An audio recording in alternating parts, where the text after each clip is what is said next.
Sesuatu yang luar biasa tengah terjadi di Malaysia. Para pemain utama dalam industri teknologi tengah memperluas kehadiran mereka di negara ini, di tengah munculnya pesaing baru setiap harinya. Intel dan Infineon sama-sama menyuntikkan 114 triliun rupiah ke Malaysia, sementara Nvidia tengah membangun pusat data AI senilai 70 triliun rupiah, dan Texas Instruments telah menjanjikan 49 triliun rupiah untuk 2 fasilitas perakitan semikonduktor baru. Namun, ini baru permulaan. Masuknya investasi asing mencakup perusahaan-perusahaan seperti Bosch dari Jerman, AT dari Austria, dan Ericsson dari Swedia Selatan. Selain itu, bisnis-bisnis Malaysia diuntungkan oleh kehadiran Simtech dari Korea Selatan dan raksasa-raksasa Tiongkok yang didukung negara seperti Metals Technology. Dengan lingkungan yang berkembang pesat ini, pemerintah bermaksud untuk memanfaatkan momentum ini guna mengangkat Malaysia pada rantai nilai global. Pemerintah ingin mengubah Malaysia menjadi negara ekonomi berteknologi tinggi seperti Jepang, Taiwan, atau Korea Selatan. Namun, tujuan ini tidak mudah dicapai. Sebelum Malaysia dapat dengan bangga menyatakan dirinya sebagai negara kaya, pertama-tama ia harus melewati berbagai kesulitan.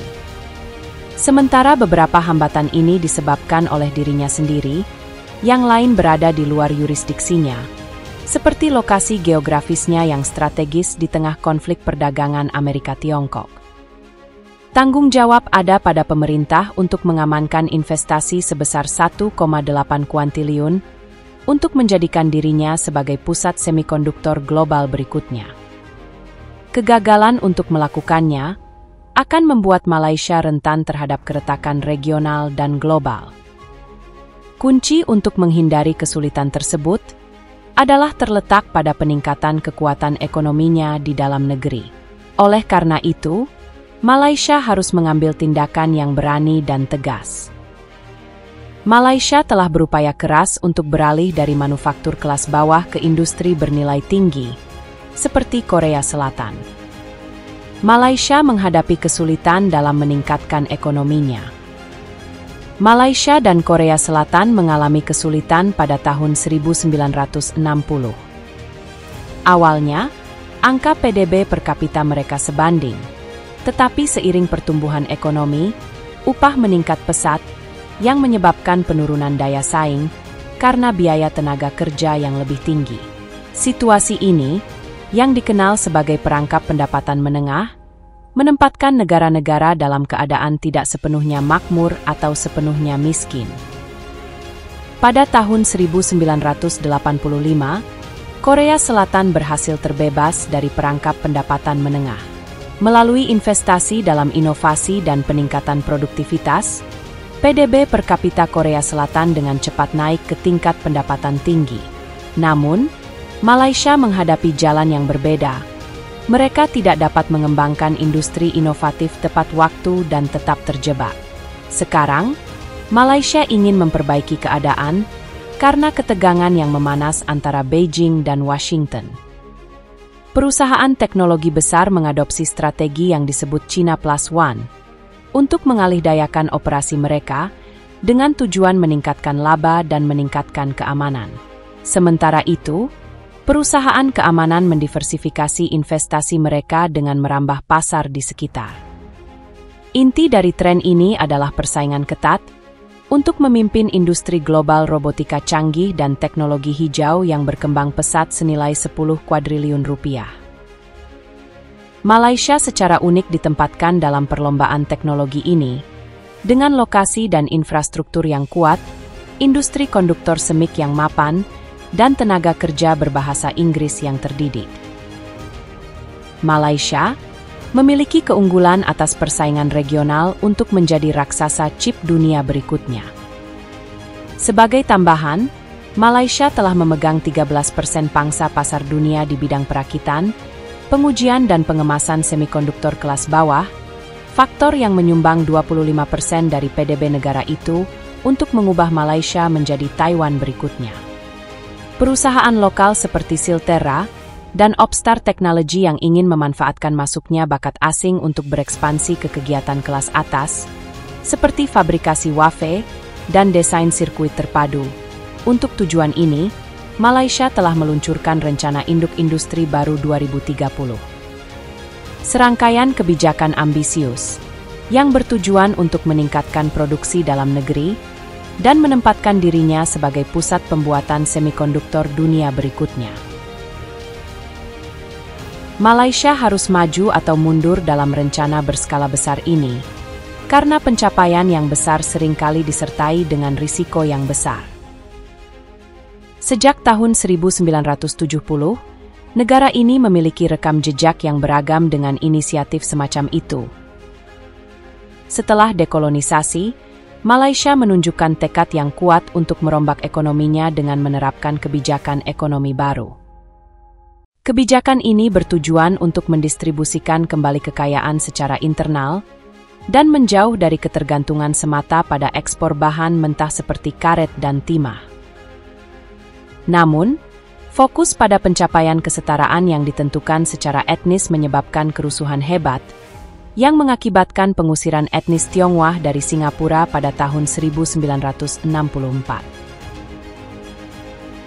Peristiwa ini yang terjadi saat Singapura masih menjadi bagian dari Malaysia, mengharuskan perubahan besar demi kelangsungan hidup negara Malaysia yang baru.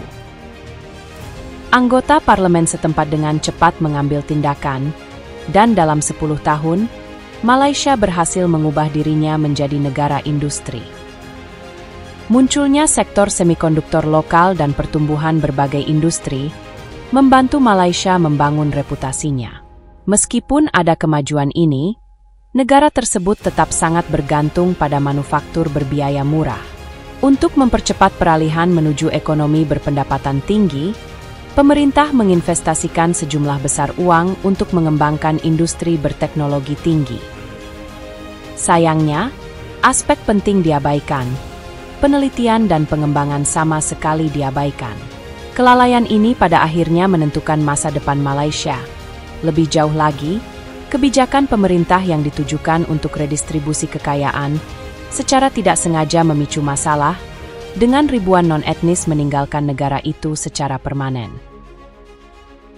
Selama tahun 1980, pertumbuhan ekonomi Malaysia melambat secara drastis dan krisis keuangan Asia tahun 1997 semakin menjerumuskan Malaysia ke dalam perangkap pendapatan menengah. Namun, sebagai bagian dari perubahan pasca kolonialnya, Malaysia memulai pencarian selama 50 tahun untuk mengubah negara bagian pesisir Penang, yang awalnya sebuah desa nelayan kecil, menjadi lembah silikon di timur. Penang berfungsi sebagai salah satu pangkalan Angkatan Laut Inggris sepanjang abad ke-19. Setelah kemerdekaan, lokasinya yang strategis memiliki karakter yang lebih geoekonomi, dengan zona perindustrian bebas bayan lepas. Kawasan ini merupakan zona perdagangan bebas pertama di Malaysia dan berperan dalam mengurangkan krisis ekonomi. Zona ini juga menjadi kediaman berbagai perusahaan multinasional, termasuk Bosch, Motorola, Dell, Intel, dan Hewlett Packard. Hasilnya terbukti pada tahun 1990, ketika Penang berkembang pesat dari daerah terpencil, dan ini menjadi salah satu kisah sukses terbesar Malaysia. Saat ini, wilayah tersebut menjadi rumah bagi lebih dari 350 perusahaan multinasional, yang diperkirakan menyumbang 5% dari ekspor semikonduktor dunia. Meskipun ukurannya kecil, Penang memiliki kekuatan ekonomi yang besar, menyumbang hampir 8% dari output ekonomi Malaysia di wilayah seluas lebih dari 1.000 km persegi. Namun, kemenangan Penang akhirnya berujung pada kehancurannya. Para pembuat undang-undang di ibu kota Malaysia merasa kecewa dan pergi, mengalihkan sumber daya dan kekayaan dari provinsi ke ibu kota, menghidupkan kembali sumber daya Kuala Lumpur selama 20 tahun terakhir. Hal itu tidak seharusnya terjadi, tetapi Malaysia melakukan kesalahan besar. Akibatnya, signifikansi Penang menyusut, dan manufaktur lokal Malaysia dibayangi oleh Samsung dari Korea dan TSMC dari Taiwan. Sekarang, pada tahun 2024, Malaysia mendapatkan peluang kedua untuk mencapai kemakmuran. Kali ini pemerintah ingin melakukannya dengan benar, sehingga mengalokasikan sumber daya yang besar untuk memperkuat sektor industrinya. Menghidupkan kembali Penang memainkan peran besar dalam rencana tersebut. Pembangunan taman industri seluas 93.000 meter persegi di Penang telah menarik minat dari nama-nama baru seperti Jabil, Western Digital, dan Lamp Research. Lebih jauh ke pedalaman di distrik Kim, Infineon Jerman berencana untuk berinvestasi sebesar 88 triliun rupiah untuk membangun lokasi produksi chip silikon karbida terbesar di dunia, yang merupakan komponen penting dalam pembuatan kendaraan listrik. Mereka bergabung dengan lebih dari 50 konglomerat Tiongkok yang bergerak ke selatan dalam upaya untuk menghindari sanksi Washington terhadap manufaktur Tiongkok. Raksasa logistik swasta seperti DHL Express berbaris untuk membentuk rantai pasokan yang diperlukan antara zona manufaktur industri di Tiongkok Selatan dan Penang, Malaysia. Lebih jauh ke selatan adalah kota pelabuhan Klang dan Tanjung Pelepas. Berdasarkan kapasitas, lokasi ini sudah termasuk di antara 15 pelabuhan terbesar dunia, dan pemerintah memiliki tujuan khusus untuk itu. Rencananya adalah mengubah kota-kota menjadi pusat industri tempat chip dibuat, diuji, dan dikirim ke konsumen di seluruh dunia. Masih di dekatnya, Seremban dan Malaka, pemerintah berupaya mengembangkan pusat industri, tempat raksasa semikonduktor seperti Nexperia dan Infineon berkantor. Kota Kuching di Kalimantan Tengah menjadi pusat kegiatan teknologi tinggi, dengan perusahaan-perusahaan Jepang seperti Taioyuden memperluas operasi mereka di seberang lautan. Asia Tenggara tengah mengalami ledakan ekonomi, dan raksasa-raksasa teknologi tengah berupaya memindahkan operasi mereka keluar dari Tiongkok. Akan tetapi, ambisi pusat semikonduktor Malaysia menghadapi persaingan dari Singapura, Thailand, dan Vietnam. Malaysia sendiri juga menghadapi kesulitan, seperti kekurangan tenaga kerja dan tingginya tingkat imigrasi yang menyebabkan masalah. Selain itu, harga perumahan di daerah-daerah seperti Penang telah terdampak besar karena masuknya perusahaan-perusahaan asing. Pemerintah daerah di Malaysia telah menerapkan kontrol sewa yang lebih ketat. Namun, ini hanyalah solusi sementara dalam sistem federal negara tersebut. Dinamika regional sering meningkat menjadi masalah yang lebih besar bagi koalisi yang berkuasa. Sebaliknya, negara tetangga Singapura yang berbahasa Inggris telah menarik investasi sebesar 66 triliun rupiah dari raksasa industri seperti Global Foundries dan semikonduktor Vanguard. Selain itu, Applied Materials memperkuat kehadirannya di Singapura dengan pembangunan pabrik senilai 7,4 triliun rupiah. Singapura bertujuan untuk mencapai pertumbuhan 50% dalam manufaktur semikonduktor elektronik canggih dan robotika pada tahun 2030. Salah satu keunggulan Singapura dibandingkan Malaysia adalah kedekatannya dan gaji rata-rata yang lebih tinggi, sebesar 24 juta rupiah per bulan, dibandingkan dengan hanya 2.800.000 rupiah per bulan di Malaysia, yang mewakili perbedaan 16.300.000 rupiah untuk tenaga kerja yang sama. Tidak mengherankan bahwa pada kuartal pertama tahun 2024, jumlah orang Malaysia yang bermigrasi ke Singapura melonjak sebesar 62% dibandingkan dengan tahun sebelumnya. Keunggulan Singapura juga terletak pada sistem pemerintahannya yang stabil. Selama 4 tahun terakhir, Malaysia telah mengalami pergantian 4 perdana menteri yang berbeda, akibat dari skandal politik yang sering terjadi yang telah mengganggu pembuatan kebijakan yang kohesif.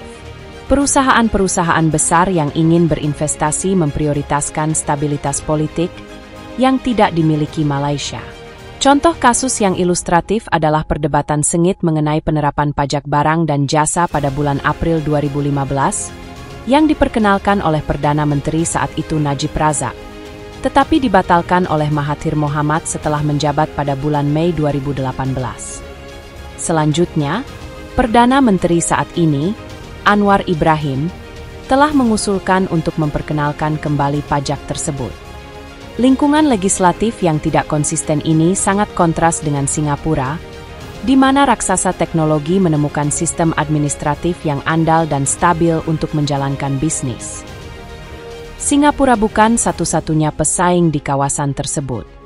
Thailand, misalnya, memiliki kemampuan infrastruktur yang kuat, netralitas geopolitik, tenaga kerja terampil, dan insentif pajak yang menarik bagi investor.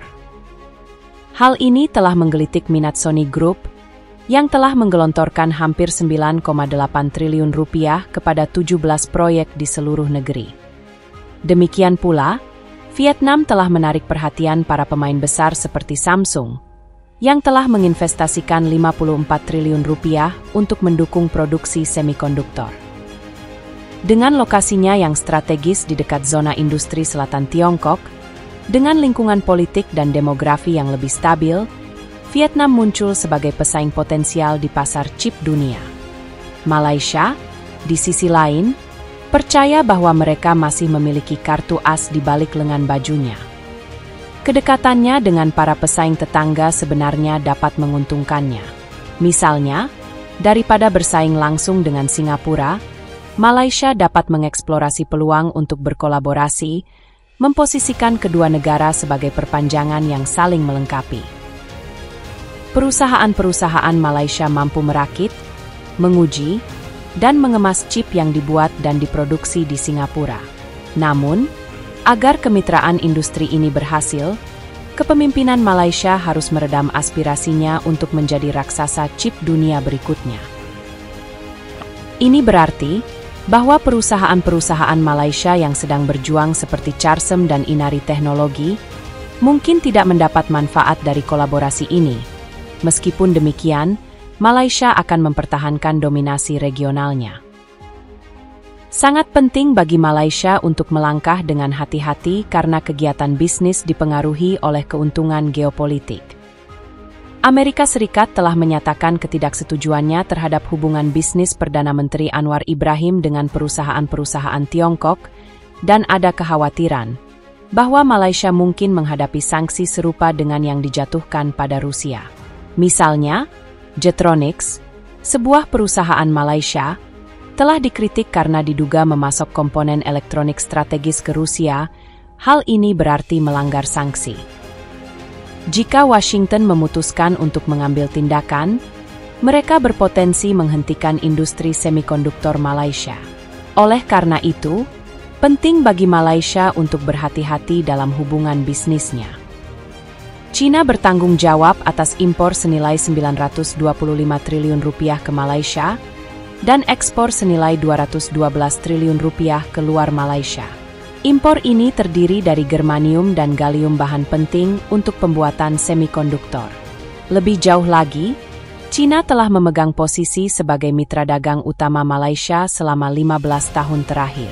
Kemitraan ini hanya bisa disaingi oleh Amerika Serikat, mitra investasi utama Malaysia dan salah satu ekonomi terbesar di dunia. Akibatnya, Malaysia harus berhati-hati dalam menjalin hubungannya dengan raksasa ekonomi ini. Terima kasih telah menyimak, mengakhiri tentang bagaimana Malaysia menjadi raksasa chip dunia berikutnya. Terima kasih telah menonton, dan jika Anda menikmati video ini dan menganggapnya informatif, silahkan klik tombol suka dan berlangganan.